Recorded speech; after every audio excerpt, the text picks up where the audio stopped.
In today's world, we're just swimming in information, aren't we? Sometimes it feels like drowning. Absolutely. Headlines screaming, social media feeds. It's constant. Yeah, even just product reviews feel like a lot, but there's this, like, superpower you can develop. hmm It's not just seeing the information, Right. but really getting how it's supported, and, maybe more importantly, why you should believe it. Right. That's the real key. Being truly well-informed, not just aware. Exactly, knowing the why behind the what's. And that skill, that ability to see if something's credible, it's not just for, academics anymore. No way. Think Yeah. about just navigating the news or scrolling through your feed. Right. Or even just deciding on a big purchase. You Yeah, need to spot the reason something holds up or see when an argument is, well, flimsy. that's such a good way to put it. It's a fundamental skill for just daily life, Mm. making decisions, Yeah, understanding people. it really is. And that's exactly why we're taking a deep dive today. We're going into Chapter 3 of the official SAT study guide. Our mission here is to unpack this critical skill they call command of evidence. Uh-huh. Command of evidence. We'll break down what it means, show you exactly how it pops up across the SAT sections, and give you some solid practical advice for, handling these questions. So listeners get a shortcut, basically, to what the College Board really values here. Precisely. And everything we're sharing comes straight from that official guide. No guesswork. Great. So let's start at the beginning. What is command of evidence? What are we actually talking about? Good question. Think of it like having, I don't know, literary X-ray vision. Huh? Okay, I like that X-ray vision. Yeah. It's being able to look past the surface of the words and see the structure underneath. The beams holding it all up. Exactly. The facts, the examples, the data, the logic, Mm. all the stuff an author uses to make their point stick. Right. Recognizing those specific details that make an argument persuasive, make a claim believable. And that X-ray vision idea, it Mhm. really hits home because this isn't just SAT stuff, is it? The guide itself stresses the real-world side. Oh, absolutely. It's not just an abstract test concept. My mind always jumps to, like, watching a debate. You're not just hearing what they say. You're instantly asking, okay, but what's that based on? Show me the evidence. Yes. And that skill, using evidence to build your own case or taking apart someone else's, that's vital. Essential in college, obviously. Research papers, class discussions. Yeah. And in pretty much any job, too. Think about law or marketing or science. Building a case, persuading with data, proving a theory. It's all about evidence. It lets you be a creator of solid ideas, not just someone taking things in passively. Okay, so bringing it back to the SAT then, how does the test actually, test this? What does it look like in the questions? Well, the SAT really makes you focus hard on how authors use support. And this is across all sorts of texts, science, history, literature. The different subjects, same core skill. Right. You've got to find specific textual support. You need to read charts and graphs accurately. Ah, the graphics. Yeah. We'll definitely need to talk about those. For sure. And connecting different bits of information, understanding how the type of evidence shapes the whole argument. Is it strong? Is it weak? Seeing the scaffolding, like you said, Yeah, and spotting if it's maybe a bit shaky. exactly. And crucially for anyone prepping, this isn't just stuck in one corner of the test. No, it's woven throughout. You find command of evidence questions on the reading test, definitely on the writing and language test. And even though the essay is optional, these skills are like the absolute heart of it. Couldn't agree more. It's central to the essay. And it's not just a few random questions either.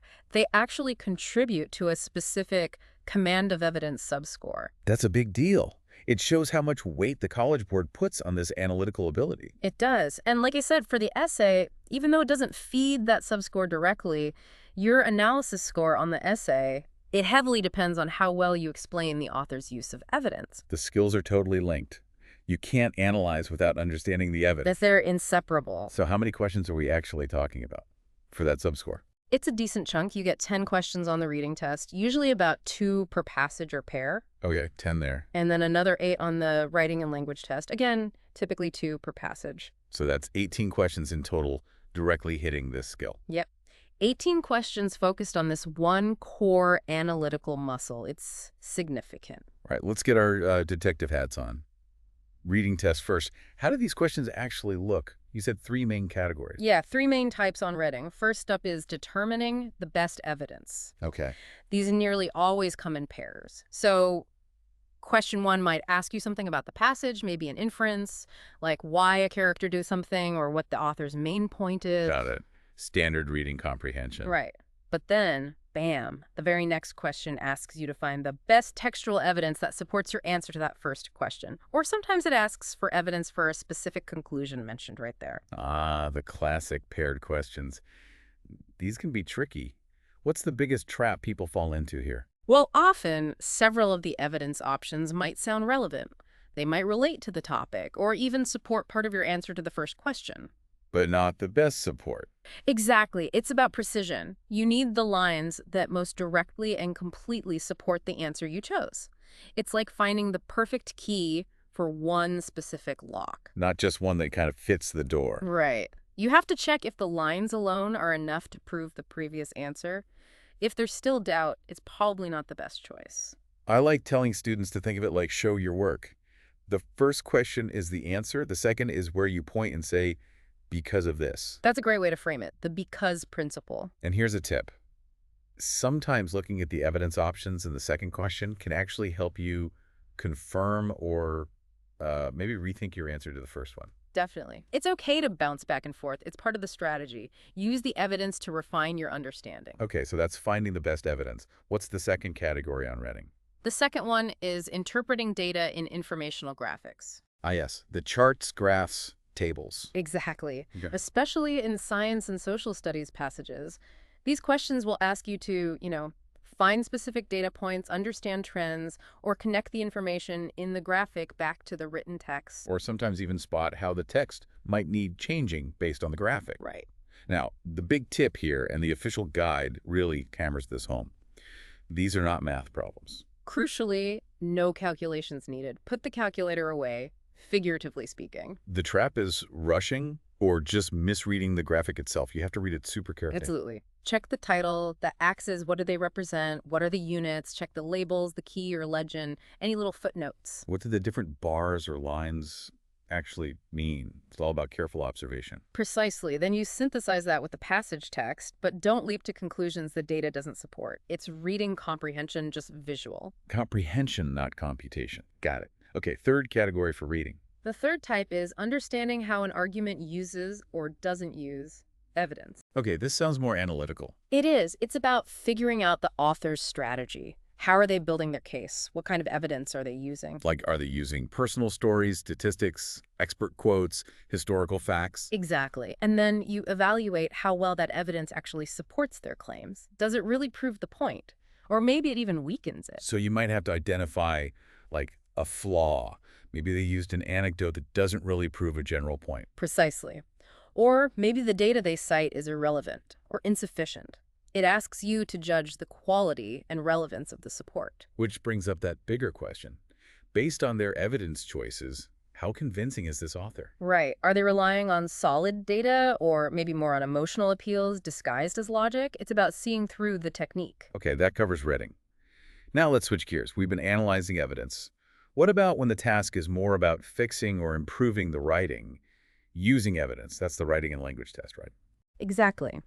On the writing and language test, command of evidence is about revising passages, improving structure, sharpening the focus, and crucially, making sure the support is strong and accurate, often involving data. So you're kind of playing the role of editor here. In a way, yes. The first category mirrors reading a bit, interpreting data in informational graphics. Yeah, the graphics again. But different tasks. Slightly different focus, yeah.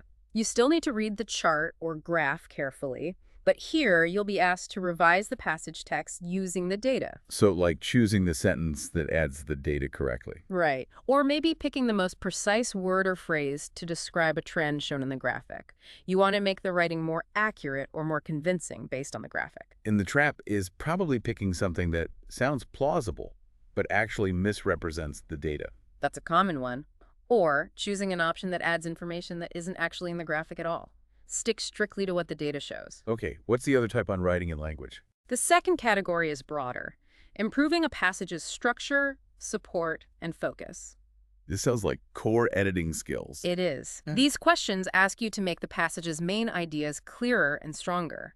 This might mean adding a relevant supporting detail, revising a sentence to make the evidence connection clearer, or sometimes deleting information that's irrelevant or distracting. So pruning the argument maybe, getting rid of stuff that doesn't belong. Exactly. Or sharpening the focus of a whole paragraph. You're ensuring every piece of information, every fact or quote, really serves the main purpose of that section or the passage overall. Okay, that makes sense. Is there a key tip for tackling these? The biggest thing, and the guide mentions this too, is you absolutely need to understand the writer's overall purpose for the passage. The main goal. Yes.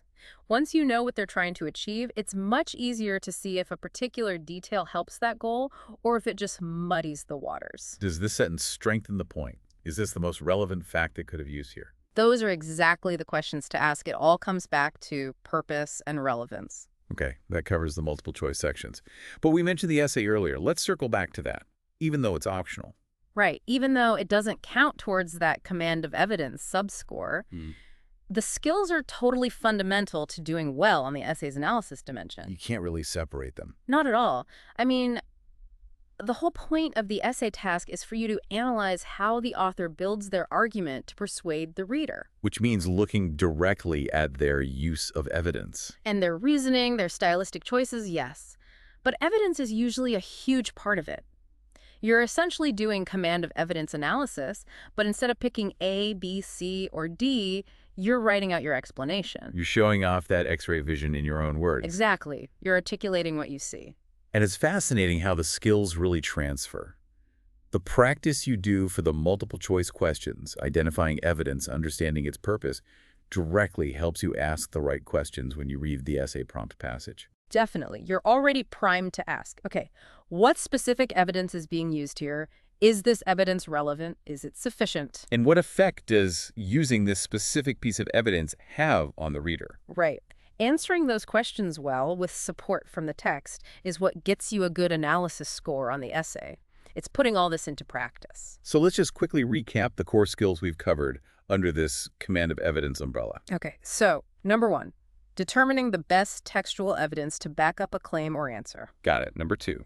Interpreting data from graphics, charts, tables, graphs accurately. Right. The visual reading comprehension. 3. Understanding how an author constructs their argument using different types of evidence and evaluating if it's effective or not. Analyzing the argument's structure and strength. And 4. And 4, on the writing and language side, improving a passage by adding, revising, or removing supporting information, often using data from graphics to enhance clarity, support, and focus. Phew.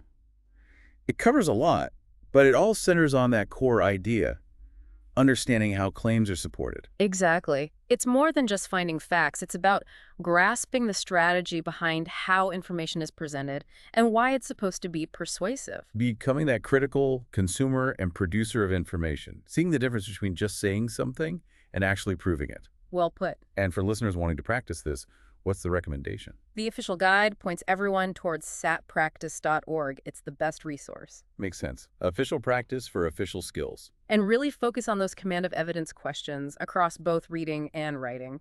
Don't just find the right answer. Really dig into why it's right and why the others are wrong, specifically thinking about the evidence. That active practice is key, even for the essay. Great advice. So, stepping back from the SAT for a final thought, how does mastering this command of evidence help you, the listener, just out there in the world? Oh, immensely. Think about it. Every day you're bombarded with information. News, social media, ads, even conversations. Right. How do you sort through it all? This skill helps you do that. It helps you ask, is this credible? What's the support here? Is this person just stating an opinion, or do they have actual evidence? It helps you separate the noise from the substance. Exactly. It's not just about passing a test. It's about becoming a more discerning, thoughtful person, a more informed citizen. You're empowered. So we really encourage you, apply these ideas. When you read something, watch something, hear something, turn on that X-ray vision. See the structure underneath. Question the evidence. Well, thank you so much for joining us on this deep dive into command of evidence from the official SAT study guide. Hope it was helpful. We really hope you feel more equipped, not just for the test, but for navigating that sea of information out there.